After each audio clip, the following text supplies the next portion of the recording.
Welcome to A Year of War and Peace. I'm your host, Brian E. Denton. A Year of War and Peace is a daily, year-long, chapter-by-chapter reading of and meditation on Leo Tolstoy's epic novel, War and Peace. In these videos and podcasts, you'll be treated to a free reading of one chapter per day of the novel, plus a reflective essay I've written individually tailored to that day's chapter. These readings are offered for free, though if you'd like to support me, you can do so in one of three ways. First, you could purchase my ebook, A Year of War and Peace. It features the entire novel, plus all of my reflective essays, and it's only $2.99 on Amazon.com.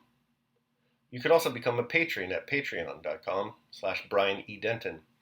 If you sign up there, you'll receive a sonnet once a month, plus a link to an ebook of my collected sonnets. Finally, if you like, you can make a one-time donation to my PayPal account. The email there is brianedenton@gmail.com. You can also use that email to contact me. I'd be happy to hear from you. Your support is greatly appreciated. Today's reading and reflection is from Chapter 318.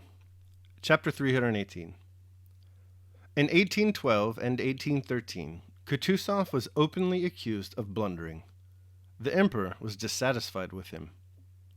And in a history recently written by order of the highest authorities, it is said that Kutuzov was a cunning court liar, frightened of the name of Napoleon, and that by his blunders at Krasno and the Berezina, he deprived the Russian army of the glory of complete victory over the French. Such is the fate not of great men, grand hommes, whom the Russian mind does not acknowledge, but of those rare and always solitary individuals who, discerning the will of Providence, submit their personal will to it.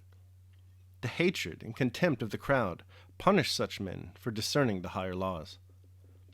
For Russian historians, strange and terrible to say, Napoleon, that most insignificant tool of history who never anywhere, even in exile, showed human dignity, Napoleon is the object of adulation and enthusiasm. He is grand. But Kutuzov, the man who from the beginning to the end of his activity in 1812, never once swerving by word or deed from Borodino to Vilna, presented an example exceptional in history of self-sacrifice and a present consciousness of the future importance of what was happening. Kutuzov seems to them something indefinite and pitiful, and when speaking of him and of the year 1812, they always seem a little ashamed. And yet it is difficult to imagine an historical character whose activity was so unswervingly directed to a single aim. And it would be difficult to imagine any aim more worthy or more consonant with the will of the whole people. Still more difficult would it be to find an instance in history of the aim of an historical personage being so completely accomplished as that to which all Kutuzov's efforts were directed in 1812. Kutuzov never talked of 40 centuries looking down from the pyramids, of the sacrifices he offered for the fatherland, or of what he intended to accomplish or had accomplished. In general, he said nothing about himself, adopted no pose, always appeared to be the simplest and most ordinary of men, and said the simplest and most ordinary of things. He wrote letters to his daughters and to Madame de Stael, read novels, liked the society of pretty women, jested with generals, officers, and soldiers, and never contradicted those who tried to prove anything to him. When Count Raspatchin at the Yausa Bridge galloped up to Kutuzov with personal reproaches for having caused the destruction of Moscow and said, "How was it you promised not to abandon Moscow without a battle?" Kutuzov replied, "And I shall not abandon Moscow without a battle," though Moscow then was already abandoned. When Arakcheyev, coming to him from the emperor, said that Ermolov ought to be appointed chief of the artillery, Kutuzov replied, "Yes, I was just saying so myself," though a moment before he had quite said the contrary. What did it matter to him, who then alone, amid a senseless crowd, understood the whole tremendous significance of what was happening? What did it matter to him whether Raspatchin attributed the calamities of Moscow to him or to himself? Still less could it matter to him who was appointed chief of the artillery.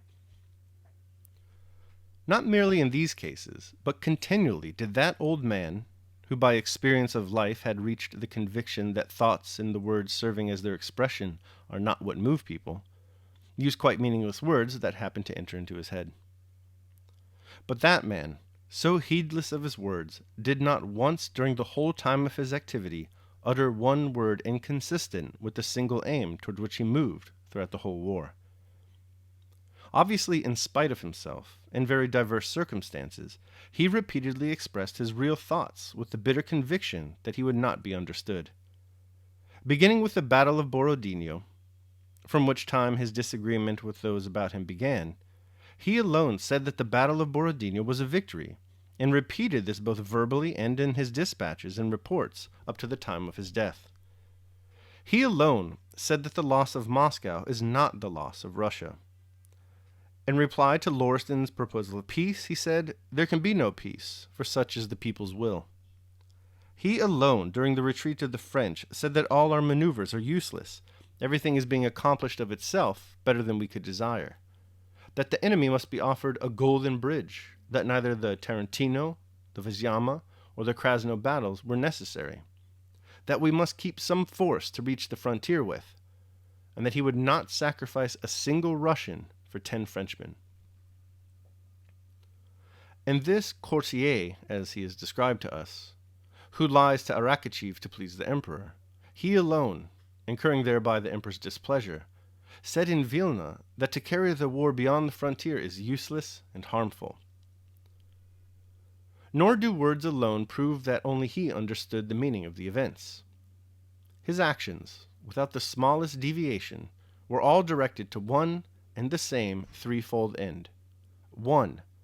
To brace all his strength for conflict with the French. 2. To defeat them. And 3. To drive them out of Russia, minimizing as far as possible the sufferings of our people and of our army. This procrastinator Kutuzov, whose motto was patience and time, this enemy of decisive action, gave battle at Borodino, investing the preparations for it with unparalleled solemnity. This Kutuzov, who before the Battle of Austerlitz began, said that it would be lost, he alone, in contradiction to everyone else, declared till his death that Borodino was a victory, despite the assurance of generals that the battle was lost, and despite the fact that for an army to have to retire after winning a battle was unprecedented. He alone, during the whole retreat, insisted that battles, which were useless then, should not be fought, and that a new war should not be begun, nor the frontiers of Russia crossed. It is easy now to understand the significance of these events, if only we abstain from attributing to the activity of the mass aims that existed only in the head of a dozen individuals, for the events and results now lie before us. But how did that old man, alone, in opposition to the general opinion, truly discern the importance of the people's view of the events, that in all his activity he was never once untrue to it? The source of that extraordinary power of penetrating the meaning of the events then occurring lay in the national feeling which he possessed in full purity and strength. Only the recognition of the fact that he possessed this feeling caused the people in so strange a manner, contrary to the Tsar's wish, to select him, an old man in disfavor, to be the representative in the national war. And only that feeling placed him on the highest human pedestal from which he, the commander-in-chief, devoted all his powers not to slaying and destroying men, but to saving and showing pity on them. That simple, modest, and therefore truly great figure could not be cast in the false mold of a European hero, the supposed ruler of men, that history has invented. To a lackey, no man can be great, for a lackey has his own conception of greatness. All right, that concludes my reading of chapter 318. I will now proceed to my reflection on the same. A Year of War and Peace, day 318. It's hard out here for a philosopher. It's hard out here for a philosopher. Just ask Kutuzov. Kutuzov, at least as Tolstoy presents him, is certainly a philosopher. Today he is described, for instance, as one of those rare solitary individuals who, discerning the will of Providence, submit their personal will to it. On the Stoic scale of 1 to Epictetus, that places him squarely in the sage zone. What does Kutuzov get for his philosophic practice? Outwardly, not much. He's universally reviled. He's openly mocked. He's accused of blundering. Even Emperor Alexander is upset with him. Meanwhile, Napoleon, that hot-headed Corsican, gets all the glory and adulation. It just doesn't seem fair. Inwardly, however, Kutuzov fares much better.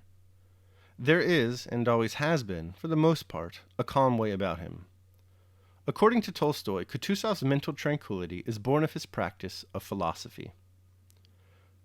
The source of that extraordinary power, Tolstoy writes, of penetrating the meaning of the events then occurring, lay in the national feeling he possessed in full purity and strength, and only that feeling placed him on that highest human pedestal from which he, the commander-in-chief, devoted all his powers, not to slaying and destroying men, but to saving and showing pity on them. So we see that the virtuous practice of philosophy makes Kutuzov a socially awkward outcast. A socially awkward outcast in possession of eudaimonia and victory in war, but a socially awkward outcast nonetheless. Daily meditation. Do you think you can behave as you do, yet be a philosopher? That you can eat and drink, give vent to your anger and displeasure as you do now? You must stay up at night, you must toil, you must get the better of certain desires, must abandon your familiars, be scorned by a slave, be laughed at by those you meet, come off worse than others in everything, in office, in honor, in the courts. When you have considered all these things with care, then, if you think fit, approach philosophy, and be willing to give up all of this in exchange for serenity, freedom, and an undisturbed mind. Epictetus, The Discourses. All right, that concludes my reading of and reflection on chapter 318 of War and Peace. Hope you enjoyed it. Thanks so much for listening. Remember that if you'd like to support me, you can do so either by purchasing the ebook A Year of War and Peace, becoming a patron at patreon.com, or making a one-time donation to PayPal. The links to all that are down in the description. Also down there in the description, you'll find links to my Amazon wishlist for books and movies. If you decide to support me by purchasing one of those, we'll set up a Zoom call to discuss the book or the movie. In any event, your support is greatly appreciated. Tomorrow we're going to be reading and reflecting on chapter 319. I hope you'll join me. Until then, take care of yourselves and others.